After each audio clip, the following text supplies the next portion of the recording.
السلام علیکم گائز، کیسے ہیں آپ؟ آج میں آپ کو دین دنیا سٹوری چینل میں ویلکم کہتی ہوں، اور آج جو رمضان المبارک کے خاص مہینے کی مناسبت سے جو میں لے کے آئی ہوں وہ ہے رمضان کے مہینے کی فضیلت اور عبادات۔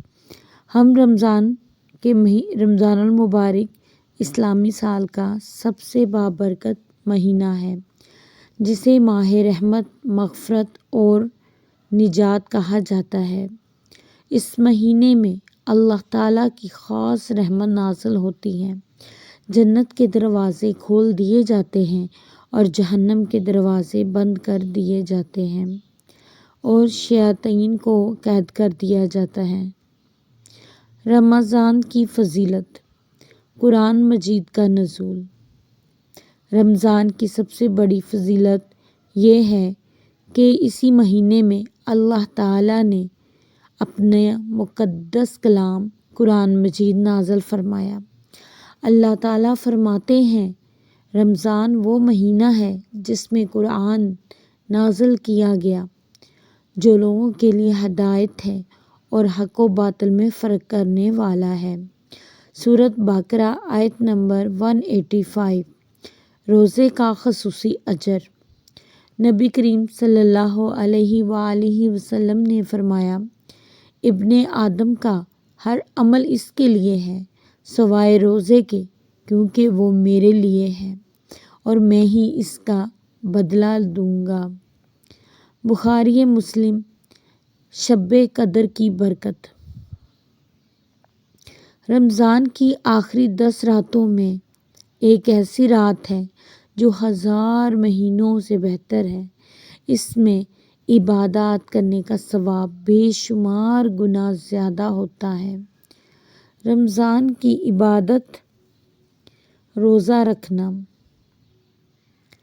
روزہ نہ صرف کھانے پینے سے روکنے کا نام ہے، بلکہ ہر گناہ سے بچنے اور دل کو پاک کرنے کا ذریعہ ہے۔ نماز تراویح۔ رمضان کی راتوں میں تراویح کی نماز پڑھنا مستحب ہے۔ نبی کریم صلی اللہ علیہ وآلہ وسلم نے اس نماز کی بہت تاکید فرمائی ہے۔ قرآن کی تلاوت۔ رمضان قرآن کا مہینہ ہے، اس لیے زیادہ سے زیادہ قرآن کی تلاوت اور اس پر غور و فکر کرنا چاہیے۔ ذکر اور دعا۔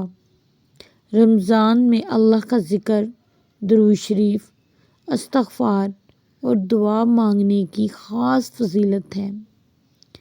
روزہ دار کی دعا افطار کے وقت قبول ہوتی ہے۔ صدقہ و خیرات۔ نبی کریم صلی اللہ علیہ وآلہ وسلم نے فرمایا، رمضان میں بہت زیادہ سخاوت فرمایا کرتے تھے۔ اس مہینے میں غریبوں، ضرورت مندوں کی مدد کرنا بہت اجر و ثواب کا باعث ہے۔ رمضان المبارک اللہ کی طرف سے ایک عظیم تحفہ ہے، جس میں عبادات کے ذریعے اپنے گناہوں کی بخشش کروا کر جنت کے حقدار بن سکتے ہیں۔ ہمیں چاہیے کہ ہم اس مقدس مہینے کو ضائع نہ کریں اور زیادہ سے زیادہ عبادات، دعا، نیک اعمال کریں۔ اللہ ہمیں رمضان کی برکتوں سے فیض یاب ہونے کی توفیق عطا فرمائے۔ آمین۔